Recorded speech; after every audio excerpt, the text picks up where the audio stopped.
ನಮಸ್ಕಾರ boss, welcome back to Sagar stories. ಮಗ first of all ಆರ್ಗನವೇ ಶುಭೋದಯ. ಇವತ್ತು ಮ್ಯಾಚ್ ಡೇ ಗೇಮ್ ಆನ್. ನಮ್ಮ Bengaluru Bulls is up against UP Yoddhas. ಏನು ಅಷ್ಟೇನು ಈ ಸೀಸನಲ್ಲಿ ಸೌಂಡು ಮಾಡಿಲ್ಲ. ಬೆಂಗಳೂರು ಬುಲ್ಸ್ಗೆ ಕಂಪೇರ್ ಮಾಡ್ತು ಅಂತಂದರೆ Bengaluru Bulls full on sound. Last 5 ಮ್ಯಾಚಲ್ಲಿ 4 ಮ್ಯಾಚ್ ಗೆದ್ದಿರೋಂಥ ಬೆಂಗಳೂರು ಬುಲ್ಸ್ ಆಯಿತು ಅಂತಂದರೆ ಇವರು ಲಾಸ್ಟ್ 5 ಮ್ಯಾಚಲ್ಲಿ 1 ಮ್ಯಾಚ್ನ ಮಾತ್ರ ಗೆದ್ದಿದ್ದಾರೆ.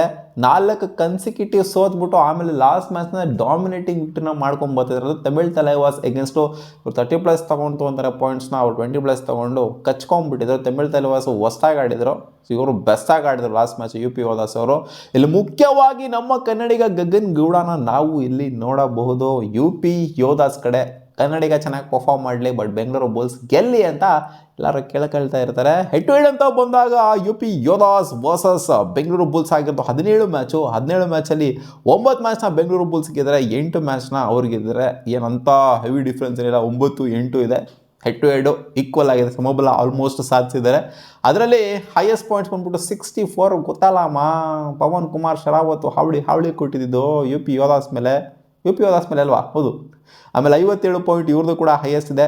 27 ಲೋಯೆಸ್ಟ್ ಪಾಯಿಂಟ್ ಆಯಿತು ಅನ್ನೋದು. 27 ಲೋಯೆಸ್ಟು ನಮ್ಮದು.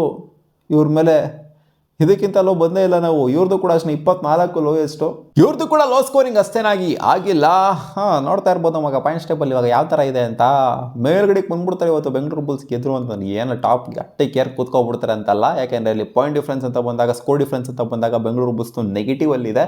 ಅದೇನಾದ್ರು ಪಾಸಿಟಿವಲ್ಲಿ ಇದ್ದಿತ್ತು ಅಂದರೆ ನೋಡಿ, ಇಲ್ಲಿ ಪುಣೆ ರಿಪಲ್ಟನ್ಸ್ದು 51 ಇದೆ. ಇವತ್ತು ಬೆಂಗಳೂರು ಬುಲ್ಸ್ ಗೆದ್ದರೂ ಸಹ 6 ಮ್ಯಾಚ್ನಾಗ ಗೆಲ್ಲರ ಜೊತೆಗೆ 12 ಪಾಯಿಂಟ್ನ ನಾವು ಬುಟ್ಟಿಲಿ ಹಾಕೊಂಡ್ರು ನಮ್ಮದು ನೆಗೆಟಿವಲ್ಲಿದೆ ಸ್ಕೋರ್ ಡಿಫ್ರೆನ್ಸು ಇಲ್ಲಿ ಮ್ಯಾಟ್ರ್ ಆಗುತ್ತೆ. ನಾವು ಟಾಪ್ ಆಫ್ ದ ಟೇಬಲ್ ಹೋಗಿ ಕೂತ್ಕೊಳ್ಳೋದಕ್ಕಾಗೋದಿಲ್ಲ. 51 ಎಲ್ಲಿ ನಾವು ನೆಗೆಟಿವಲ್ಲಿ -7 ಇರೋದಿಲ್ಲಿ. ನಾವು ಬೆಂಗಳೂರು ಬುಲ್ಸ್ ಸೋತಿರೋದೆಲ್ಲ ಕ್ಲೋಸ್ ಮ್ಯಾಚ್ ಸೋತಿದ್ದೀವಿ, ಗೆದ್ದಿರೋದು ಕೂಡ ಆಲ್ಮೋಸ್ಟ್ ಎಲ್ಲ ಕ್ಲೋಸ್ ಮ್ಯಾಚ್ ಗೆದ್ದಿದ್ದೀವಿ. ಅದಕ್ಕೆ ಸ್ಕೋರ್ ಡಿಫ್ರೆನ್ಸು -7 ಆಲ್ಮೋಸ್ಟ್ ಅಲ್ಲಿ ಕ್ಲೋಸ್ ಟು 0 ಇದೆ. ಸೊ ಪಾಸಿಟಿವ್ ಎಲ್ಲ ಈ ಕಡೆ ಆ ಥರ ತೀರಾ ನೆಗೆಟಿವ್ನು ಕೂಡ ಇಲ್ಲ.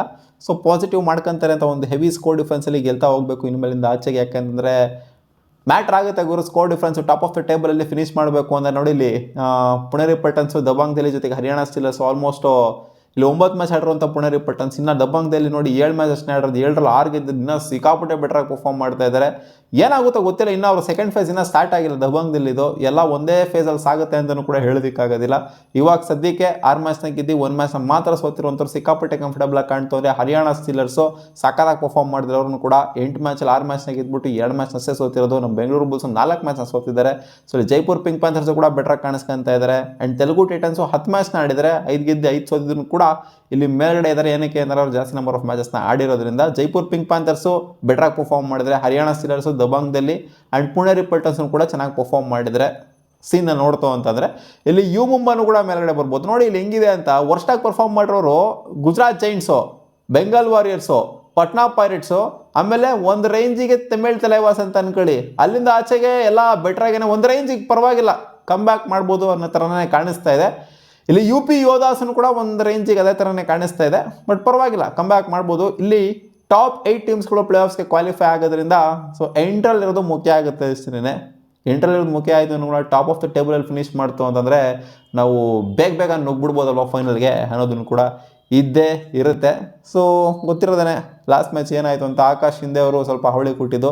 ರೈಡಿಂಗ್ ಡಿಪಾರ್ಟ್ಮೆಂಟ್ ಅಷ್ಟೊಂದೇನು ಹಾವಳಿ ಕೊಟ್ಟಿಲ್ಲ ಅಂದ್ರೂ ಕೂಡ ಡಿಫೆನ್ಸು ಸ್ಟ್ರೆಂತನ್ ಆಗೋಗ್ಬಿಟ್ಟಿದ್ದು. ಸಿಕ್ಕಾಪಟ್ಟೆ ಅವನಜ್ಜಿ ಬಲಿಷ್ಠವಾಗಿ ಕಾಣಿಸ್ತಿದ್ದು. ಆ ಕಡೆ ಆಪೋನೆಂಟ್ ಡಿಫೆನ್ಸು ಕೂಡ ಸಿಕ್ಕಾಪಟ್ಟೆ ಬಲಿಷ್ಠವಾಗಿ ಕಾಣಿಸ್ತಿತ್ತು. ಇವತ್ತು ಏನು ಮಾಡ್ತಾರೆ ಇವ್ರದ್ದು ಕೂಡ ಪರವಾಗಿಲ್ಲ, ಚೆನ್ನಾಗೇ ಇದೆ. ರೈಡಿಂಗ್ ಡಿಪಾರ್ಟ್ಮೆಂಟ್ ಅಂತ ಬಂದಾಗ ನಮ್ಮ ಕನ್ನಡಿಗ ಗಗನ್ ಗೌಡ ಇದ್ದಾರೆ, ಭುವನ್ ರಜಪೂತ್ ಇದ್ದಾರೆ, ಜೊತೆಗೆ ಅಶೋಕ್ ಸಿಂಗ್ ಡಿಫೆನ್ಸ್ನ ನೋಡ್ಕೊಂಡ್ರೆ, ಮಹೇಂದ್ರ ಸಿಂಗ್ ನಮ್ಮ ಮಾಜಿ ಗೂಳಿ ಇವರು ಕೂಡ ಡಿಫೆನ್ಸ್ ನೋಡ್ಕೊಂತಾರೆ. ಲಾಸ್ಟ್ ಮ್ಯಾಚು 4 ಪಾಯಿಂಟ್ನ ತೊಗೊಂಡಿದ್ದಾರೆ. ಸೊ ಪರವಾಗಿಲ್ಲ, ಚೆನ್ನಾಗೇ ಇದೆ ಡಿಫೆನ್ಸು. ಆ್ಯಂಡ್ ಸುಮಿತ್ ಕೂಡ ಇವ್ರಿಗೆ ಕೈ ಜೋಡಿಸ್ತಾರೆ. ಸೊ ಡಿಫೆನ್ಸ್ ಇವ್ರದ್ದು ಕೂಡ ಬಲಿಷ್ಠವಾಗೇ ಕಾಣಿಸ್ತಾ ಇದೆ.